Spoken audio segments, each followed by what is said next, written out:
Here's a thought. Did you know that Samaná is an island? Sometimes.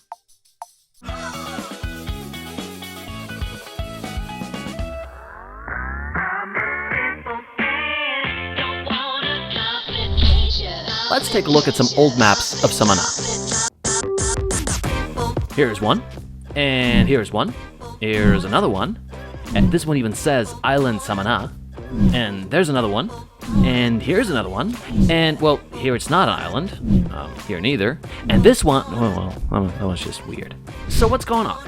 Alright, map making has been done for thousands and thousands of years. The ancient Egyptians, the Babylonians, the Greek, and especially the Romans are very good at measuring their own land, because surveyors could just go outside and measure the land.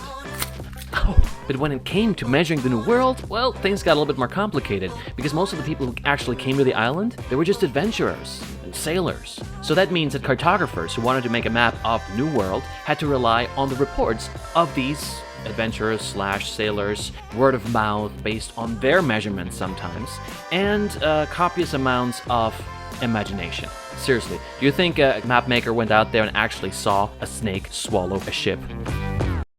Let's take a look at this one. This is the Juan de la Costa map, and it's possibly the first official map of the new island. And wait, that's not how it goes. It's oh, like that, right.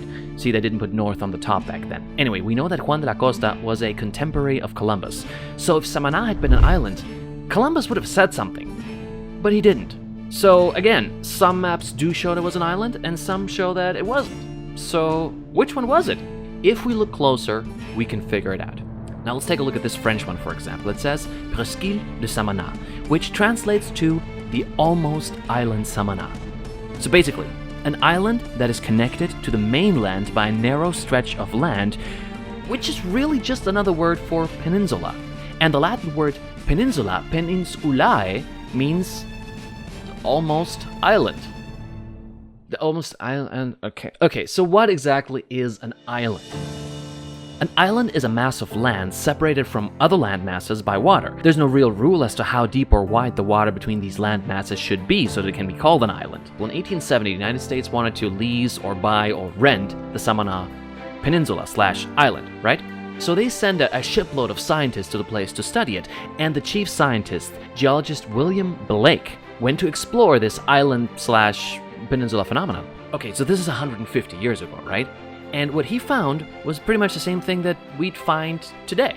No separation between Samaná and the mainland, just the river Yuna. And he looked on both sides. However, from the reports that he gathered from the locals of that time period, he concluded that the river Yuna Valley, a very marshy land to this day, sometimes fills up so much that a temporary waterway connection is created between the north coast and Samaná Bay. So that explains why in some maps it's neither a full landmass and neither an island, but only this like weirdly connected shaped thingy like with these waterways and things. Now, Blake also mentions in his report that said water connection was maybe 2 feet at the deepest.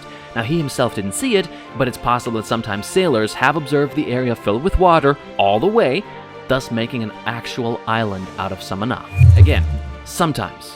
Okay, so was Samaná an island? Well, sometimes yes, sometimes no. So could we see this phenomenon today? Well, if you've been to the area between Samaná and the mainland, you know it's a very marshy land with mangroves and most of it sitting at sea level. So much, in fact, that there are several locks that keep out the ocean from entering the area. If these locks wouldn't exist, more water would flood into the region and, well, possibly create some waterway connection between the ocean and the Gulf, and thus turn Samaná into an actual island. Also, should the sea levels rise in the future due to global warming, then yeah, the whole area is gonna get flooded, and Samaná will become an actual island. Again. Que lo que mi gente. Thanks guys for watching this episode of Kiskeya.Life. I hope you enjoyed it. Production on these videos is not that easy. I have a regular job. This is just a hobby I do. But if you want to support us, why don't you consider supporting us on Patreon? Check out these awesome dudes. They've been helping us for the past couple of months now, and it's really encouraging seeing how these people are trying to help us. And we're really trying to do the best to make more videos and create more awesome things, and there's a lot of awesome stuff coming in the future. So, Hope you enjoyed this episode. If you haven't subscribed yet, subscribe, like, all of that stuff, pass us on, and don't forget to hit the notification button so that you can become a member of the notification tribe. Bona, abud mi gente.